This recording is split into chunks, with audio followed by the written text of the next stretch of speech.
Hi, my name is Shorty, and I will explain what a home UPS system is.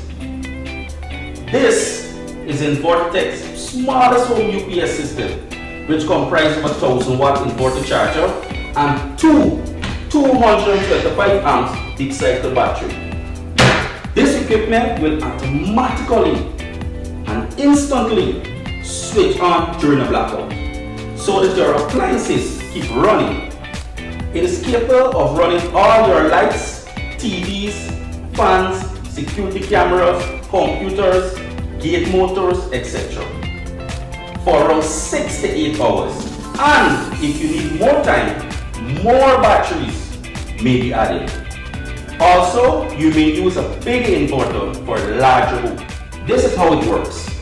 The current comes in from GPL into the inverter and then out again to your breaker panel, where your appliances get power from.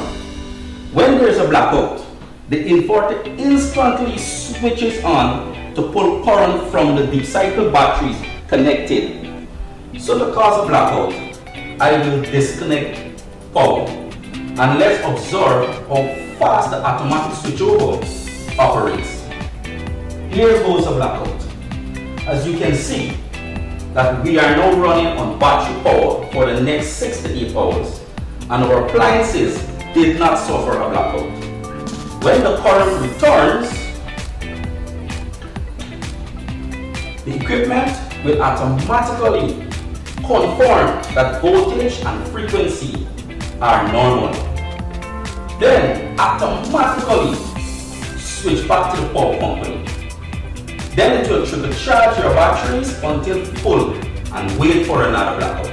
InverTech will help you to add solar panels to the system so that it becomes a full solar setup that uses only the sun to power your home. We have our intelligent equipment that can even switch off GPL automatically and use solar power alone to run your house.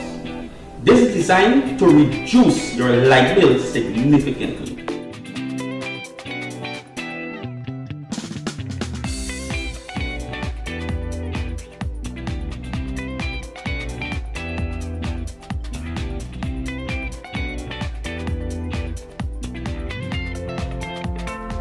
Thank you guys for your time today. Remember, we are located at 58 David Street, PT. Our numbers are 223-2233 or 695-9191. Carpenter confesses the murder of Daniel Fraser and SHANICKA Forde. Family seeking justice for teen killed on pedestrian crossing. Driver placed on $1 million bail. BERBICE businessman killed in accident on the west coast of BERBICE. In the region, El Salvador protests erupt against Bitcoin, and internationally, Lebanon fuel crisis takes an increasing toll on livelihoods. Greetings and welcome to another edition of Channel 2 Headline News Update. I am Baby Bacchus. Thank you for joining us. The family of Oreo Crington is calling on the appropriate authorities to hold those responsible for speeding on the nation's roadway, which often results in serious injuries and the deaths of pedestrians. Here's more. The family of 18-year-old Oreo Crington is seeking justice for his death after he was struck down on September 4th on the pedestrian crossing at Pagatstang Public Road, East Bank, Demerara. Crington was picked up in an unconscious state and transported to the Diamond Diagnostic Center, where he died while receiving medical attention. Rio and I were on the road, and he just went to a shop and he bought a drink, and we went to the pedestrian crossing, and we were about to cross back the road, where he was, I was a few feet away from him while we were crossing, and I just heard a big bang, and as I looked back, he was struck down by a car. The road was clear as we were crossing. I didn't know where this vehicle came from.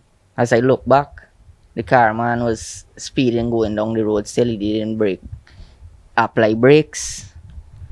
He just sped and went down the road, and rear body pitched up in the air. Javid Motilal was with his friend when the incident occurred. He said the driver was speeding at the time Crington was struck down. This man just run through and through my friend. I was right there. We were walking over the road on the pedestrian. I was just a few feet, like 4 or 5 feet from him. We were struck down. As I turned around, I saw my friend body in the air, airborne,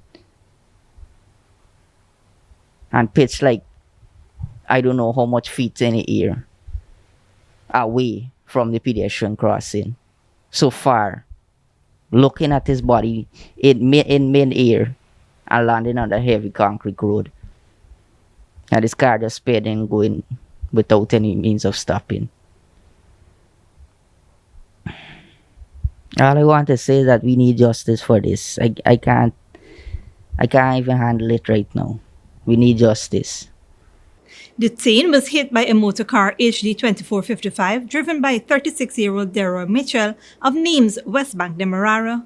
Vanessa Dowd, the mother of the teen, says she was in shock when she got the call that her son was in an accident but did not expect him to die. His mother called me and said, "Come quick to Diamond Hospital. Your son in an accident."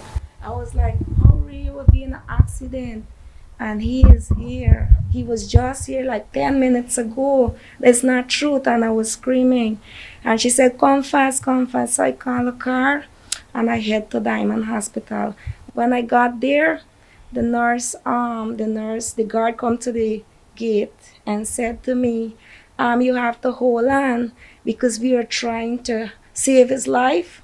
We are trying to see if he can catch himself. He's unconscious right now." And I said, "Oh my gosh, like I didn't think my son like gets hard hit like that." And I was waiting at the gate for like 50 minutes to get into Diamond Hospital. They didn't let me in. When they let me in, like another 5 minutes after, they tell me I have to fill a form with his name and date of birth, and I did that. And then they put me back at the gate outside. And then I was waiting there. I didn't saw him as yet. And then another 10 minutes after, she come back and says, "But call me into the hospital now and sit me down on the chair." And then she stand up in front of me and she says, "Mom," and she pat me on the shoulder. She says, "Sorry for your loss."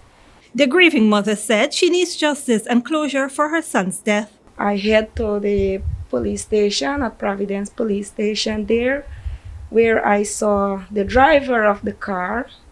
I take a picture of the car, and I went into the police station where I saw the guy. He was lying there at Providence Police Station. So I said to him, I said, "Oh my gosh," I said, you just take my son's life. You kill my son." And he said, "Mom, I'm sorry." And then he says, "I saw your son. I saw him." That's what he said to me. So I said, "Why you didn't stop? If you see he was on the pedestrian crossing, why you didn't stop?" And he just bowed his head like this, and he shaking his head like to me. Like I feel at that moment like, oh boy, my life was leaving my body, myself at that instant. I was screaming like crazy. The first thing he heard me hear is saying he's not guilty, because how my son died and you're telling me you're not guilty of killing my child. How did he lose his life? I didn't. Who did it? It's gotta be him. So I'm not happy with him at all. If he admit that he struck my son, I could have a little more sympathy for him, right? But then he pleaded not guilty for doing the act. He didn't take responsibility for his action, right? I right now in my heart, I don't have no like sympathy for him right now at this moment, because this is devastated for me right now. On Monday, Mitchell appeared in court and pleaded not guilty. He was placed on $1 million bail. He must pay for his action, meaning, he have to serve his time, right? He have to serve some time in prison. He must don't work as a free man, like he didn't do anything, right? So I'm just hoping and praying that everything go well, right? I accept that won't bring back my child, but he done it to him, and he must pay some consequences of his action. for Aurelio, right? Because Aurelio hasn't done anything wrong to him, anything bad to anybody. He was just a little jovial little kid. The family is calling for the authorities to implement harsher penalties for negligent taxi and minibus drivers. This man knock is a young man that never even gets to start the future. Was only thinking about how we're going to build the future in the next couple of years from now, right? Most taxi drivers believe that they have to reach very fast where they're going to make another trip or whatever. And so I think this is the negligence that he caused, and the consequences should be solid and heavy on him. So his example, if the authority take that step in making him pay the penalty, it will teach the other drivers who are doing the same thing not to do it, because we're going to have your media filling up with people coming to talk about accident of death all the time. And so this is a part for the police force to take stronger action and to have these persons who cause people's life on the road by speeding to pay the consequences. In an update on the murder of Daniel Fraser and Shanika Ford, Esther Sobers tells us that the Ghana Police Force has made a major breakthrough in the case. Here's more. Yesterday, the police were able to make a breakthrough into the killing of the GDF Lance Corporal and his girlfriend after they were arrested. 23-year-old Kobe Grant, a carpenter of Sophia. Grant confessed to the brutal killings of Daniel Fraser, 26-year-old Lance Corporal of the Ghana Defense Force of Lot 598A Field Sophia, and his girlfriend, Shanikka Ford, 23-year-old who resides in Barbados and was staying at a friend's residence in Guyana. According to reports, Grant offered a confession to law enforcement officers at CID headquarters. He said the killings was motivated by the alleged rape of one of his relatives by Fraser and two other men, one of whom was a GDF rank. He added that Ford was not the intended target. He further noted that on the day in question, Fraser saw him and threatened to kill him. He subsequently left for his home and returned with a handgun. He saw Fraser and others approaching him, and it was at that time that he shot Fraser and escaped. Police inquiries disclosed that Ford and Fraser had been sharing an intimate relationship for about 2 weeks, and earlier that night they were imbibing alcohol at a shop in Seafield, Sophia. At the time of the incident, they left to go home on Fraser's motorcycle. As they were heading west along the last street, B Field, Sophia, they were confronted by the suspect, who approached them from a northern direction on a bicycle and discharged 6 rounds at Fraser and Ford, causing them to fall on the ground. The suspect then rode away in the western direction and made good his escape. Fraser and Ford were picked up by Fraser's brother and taken to the Georgetown Public Hospital Corporation. They were pronounced dead on arrival. Fraser received 1 gunshot wound to his chest, while Ford received 3 shots, 1 to the chest, 1 to her right thigh, and 1 to her right side abdomen, and exited the left side abdomen. For Channel 2 Headline News, Esther Sobers. Thanks, Esther. Don't go away after the break. 1 person was killed in a horrific accident on the west coast of Berbice, and a head-on collision leaves 1 hospitalized and another in police custody.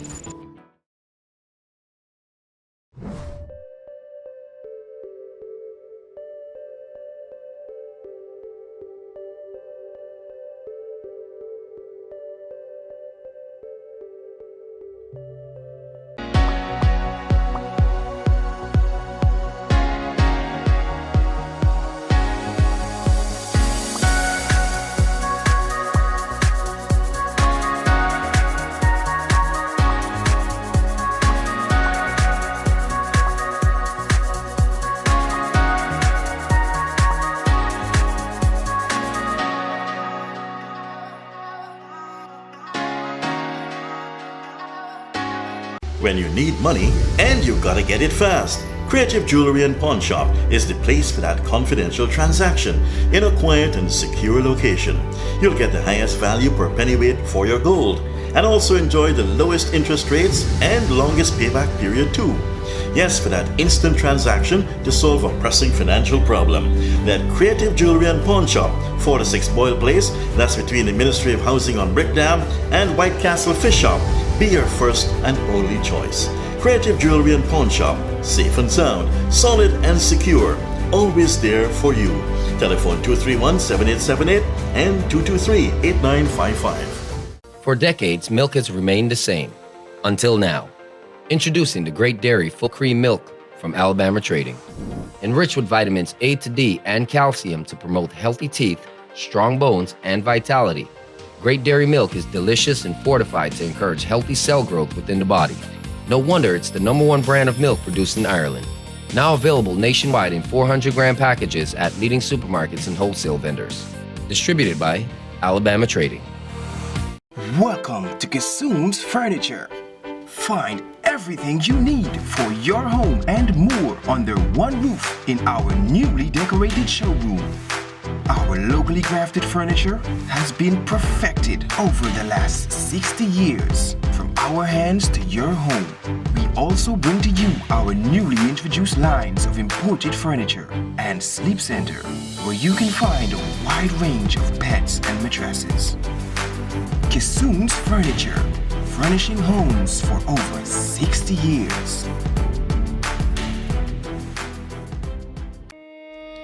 Survival Shopping Complex brings to you its delivery service, Shop Through WhatsApp. This process is simple. All you need to do is call or message your grocery list to 613-9683 and we will select your items for you and have them delivered directly to you, even out of town. This is convenient because we can stay on the phone with you as we select your favorite brands. We're happy to do your shopping for you. Contact us on WhatsApp today and shop price smart at Survival Shopping Complex. Good girl forget things. What's the problem, Granny? I want money for borrow for those surgery. I was dancing and I fall and fracture my hip. If you need some quick money, you should check Lender's Jewelry and Pawn Shop. Lender's Jewelry and Pawn Shop, Lot 238 South Road Border, Georgetown. Get jewelry made to order in just 72 hours. We also accept vehicles. Lender's, best rates, longest payback period. Boys, I get through. Plus, I could dance again. Lender's Jewelry and Pawn Shop. Welcome back. On Wednesday afternoon, an accident on the Rose Hall Public Road, East Kanchi, Berbice, resulted in the arrest of one person and the hospitalization of another. According to a police investigation, 55-year-old Chatram Suku, a hire car driver of West Canefield, East Kanchi, Berbice, was proceeding north along the public road transporting 2 passengers. During that time, 32-year-old Chetram Karan of Reliance Settlement, East Kanchi, was traveling south in a private motor car at high speed. Karan suddenly swerved west into the path of the hire car, resulting in a head-on collision. The victims of the accidents were rushed to the New Amsterdam Public Hospital for medical treatment. The 2 passengers who received minor injuries about their bodies were treated and discharged. However, Suku was admitted for observation care as he reported having chest pains. Chetram Karan was arrested and taken to the Central Police Station. A breathalyzer test was conducted on him and he was above the legal limit. Further inquiries are in progress. An accident on the Berbice West Coast has taken the life of a businessman and has left one person hospitalized. Esther Sobers has more. Police are investigating an accident that occurred at the number 8 Public Road, West Coast, Berbice, that claimed the life of a businessman. Inquiries disclosed that around 5 p.m., motorcar PAB 2399, driven by 30-year-old Remy Ramsamy of Lot 75 Waterloo Bad Settlement Village, West Coast, Berbice, was proceeding west along the public road at a fast rate of speed when he lost control of his vehicle and ended up on the northern side grass parapet. The vehicle collided with a concrete fence before spinning around and further colliding with a utility pole. As a result of the collision, extensive damage was done to the vehicle. The driver, along with an occupant, 19-year-old Mohani Jagdio of Lot 133 Block 2 Bat Village, West Coast, Berbice, received injuries to their bodies. They were taken to the Fort Wellington Public Hospital by public-spirited persons. They were both seen and examined by a doctor on duty who pronounced the driver dead on arrival and admitted the occupant for observation. Her condition is regarded as stable. The body of the deceased was taken to the Bailey's funeral parlor awaiting postmortem examination. Further investigation is in progress. For Channel 2 Headline News, Esther Sobers. Thanks, Esther. Don't go away after the break. El Salvador's protest erupts against Bitcoin and women to be inducted into India's top military schools. But before that, here's the bridge retraction schedule.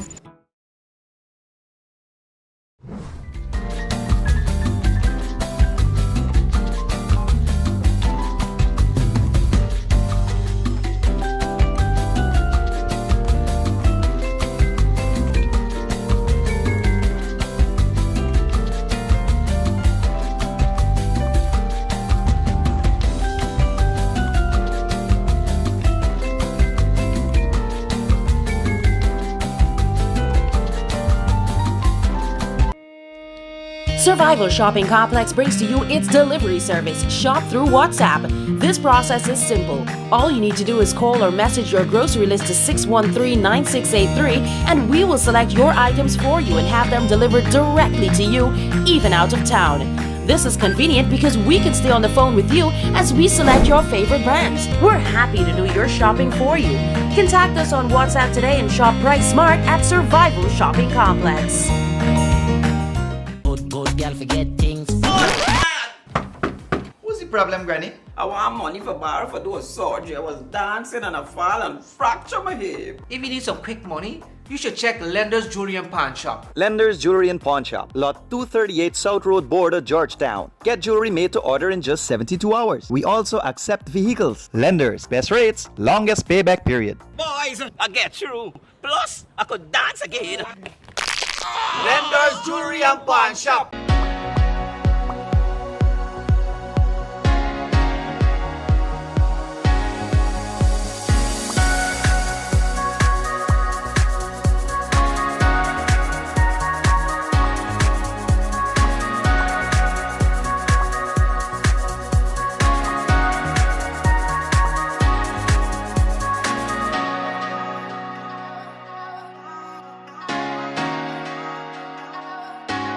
When you need money and you gotta get it fast, Creative Jewelry and Pawn Shop is the place for that confidential transaction in a quiet and secure location.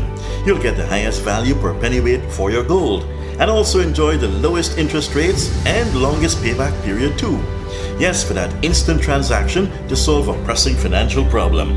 That Creative Jewelry and Pawn Shop, 4-6 Boyle Place, that's between the Ministry of Housing on Brick Dam and White Castle Fish Shop, be your first and only choice. Creative Jewelry and Pawn Shop, safe and sound, solid and secure, always there for you. Telephone 231-7878 and 223-8955. Welcome to Kissoon's Furniture. Find everything you need for your home and more under one roof in our newly decorated showroom. Our locally crafted furniture has been perfected over the last 60 years. From our hands to your home, we also bring to you our newly introduced lines of imported furniture and sleep center, where you can find a wide range of beds and mattresses. Kissoon's Furniture, furnishing homes for over 60 years. For decades, milk has remained the same. Until now. Introducing the Great Dairy Full Cream Milk from Alabama Trading. Enriched with vitamins A to D and calcium to promote healthy teeth, strong bones, and vitality. Great Dairy Milk is delicious and fortified to encourage healthy cell growth within the body. No wonder it's the #1 brand of milk produced in Ireland. Now available nationwide in 400-gram packages at leading supermarkets and wholesale vendors. Distributed by Alabama Trading. Welcome back. Now we take a look at news in the region and around the world. People in El Salvador have demonstrated against using bitcoins as legal tender. Technical glitches and a fall in its value have marred its introduction. The president of El Salvador says its adoption would help the economy, but recent polls shows the majority of people are not keen on it. Al Jazeera's John Holman reports. It was the first day in the first country in the world to adopt Bitcoin as legal tender. But as El Salvador rolled the cryptocurrency out, things didn't go quite as planned. Technical glitches hit as people tried to download digital wallets together with the $30 worth of Bitcoins the government had promised would be in them.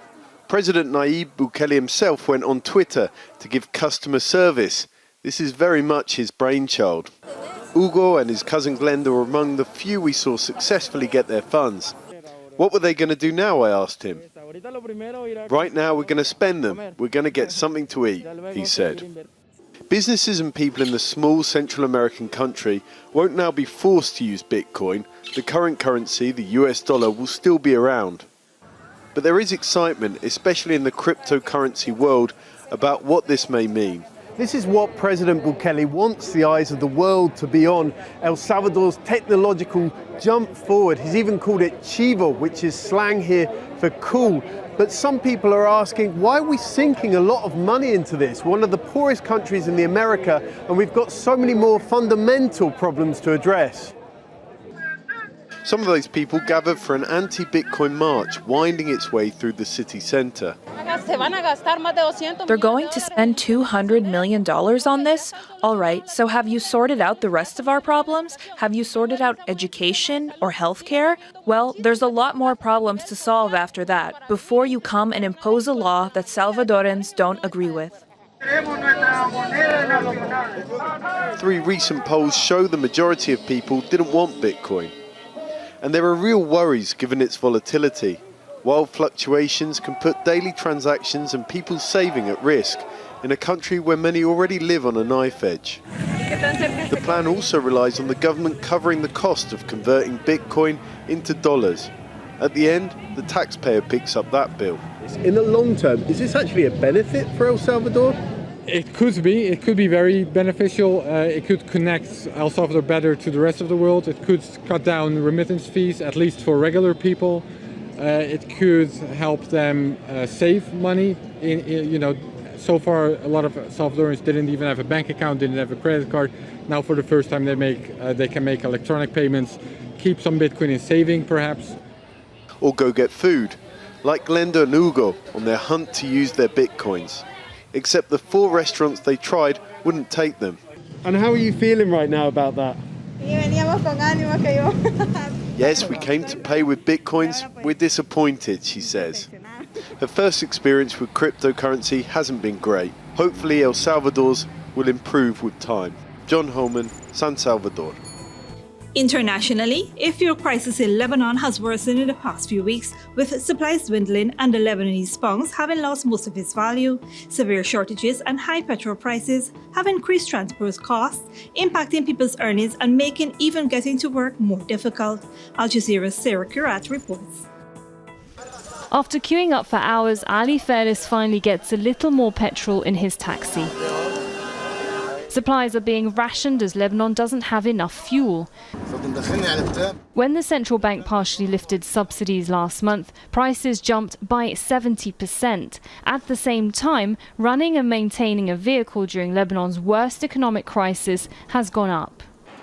I have been driving all morning. There are no passengers. It has become too expensive for them. Petrol is costing me half of what I earn. I can't afford to support my family anymore. People are crying. They're feeling humiliated. No one cares about us. This is what decades of systematic corruption looks like. Black markets and hoarding of basic commodities, including fuel, have contributed to hyperinflation. That's pushing people further into poverty. The UN warns it could get worse. These are the scenes that we're seeing across the country every single day. Tempers are high, fuel is expensive, and there's a major shortage. But it's essential for those trying to make a basic living. And for those that are trying to get to work or school or go about their business, they're fast running out of transport options. Lebanon is bankrupt, and with the local currency losing most of its value to the US dollar, passengers too are also struggling. With public transport almost non-existent, people rely mostly on cars or private services, but taxis and buses have either stopped working or have increased their fares. He wanted $10. That's too much for me, and it's a very short ride. It's too expensive. I'm finding it hard to get to work. Pick a point out of your location. To fill the void, these young entrepreneurs from Beirut took matters into their own hands, providing an affordable alternative bus service. And just go to work, go to school, go to uni. On the buses, we offer Wi-Fi and a climate-controlled environment. It's a comfortable environment, so people can just kick back in traffic and do their stuff on the commute. And if enough people do so, then maybe there won't be any traffic anymore. To meet demand, they've increased their fleets of buses, with additional routes being considered. With the crisis, it's harder for people to get gas, it's harder for people to go around. So I think it would be easier this way. You know, you'd have a reliable way of actually moving from one area to another. The transport disruption is also impacting the supply of basic goods like food, water and medication. And with fuel now costing nearly half the minimum wage, people in Lebanon are finding themselves having to make tough life choices. Sarah Khairat, Al Jazeera, Beirut. And finally, women in India will now be allowed to apply for the country's top military school. This new milestone in the fight for gender equality comes a year after the Supreme Court ruled that women should be eligible for permanent commissions in the armed forces. Al Jazeera's Pavni Mittal reports. It is the most important segment of the population of any country. Brahmjot Kaur is commanding her classroom. Someday, she hopes to do this in uniform. She's training for a spot in India's Navy and is one of the few women aspiring to join the male-dominated field. But Kaur is undeterred. It is pretty evident that women are shattering the glass ceilings, take it in the combat roles of fighter pilots and many other stuff. And I think they are also paving a way for us to reach the heights and may even go further. So we should definitely live up to those standards. India has the world's second largest military, but fewer than 10,000 service members are women. That number is set to grow as the elite National Defence Academy opens up to female applicants, 3 decades after women first stepped into the armed forces. Captain Shalini Singh joined the army soon after her husband died on duty. She says female officers often experience systemic discrimination. Their training standards are different, and until recently, they were only allowed to serve short stints. Singh stayed on for 5 years.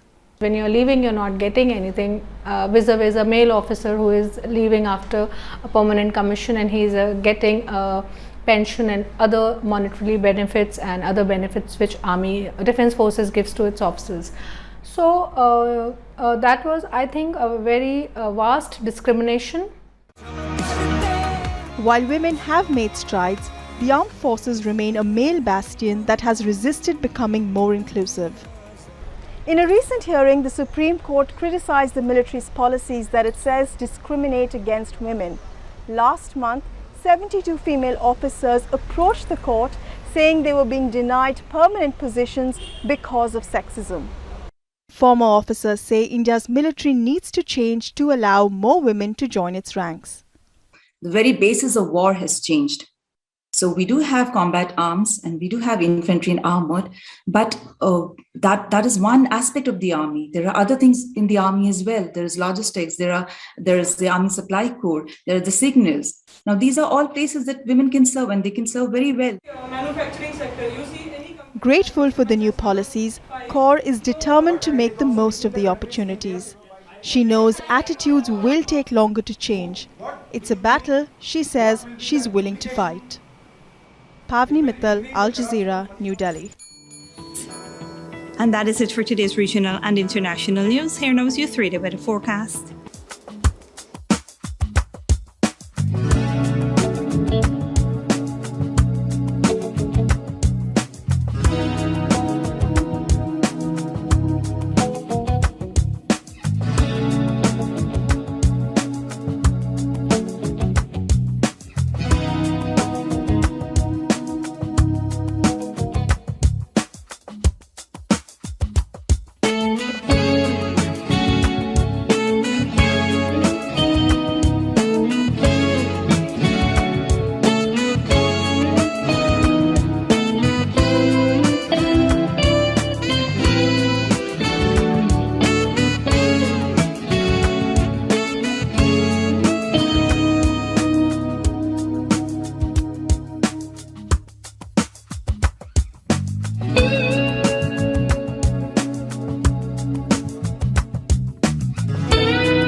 That is all for this edition of Channel 2 Headline News Updates. Tune in on Friday at 5:30 p.m. for another episode.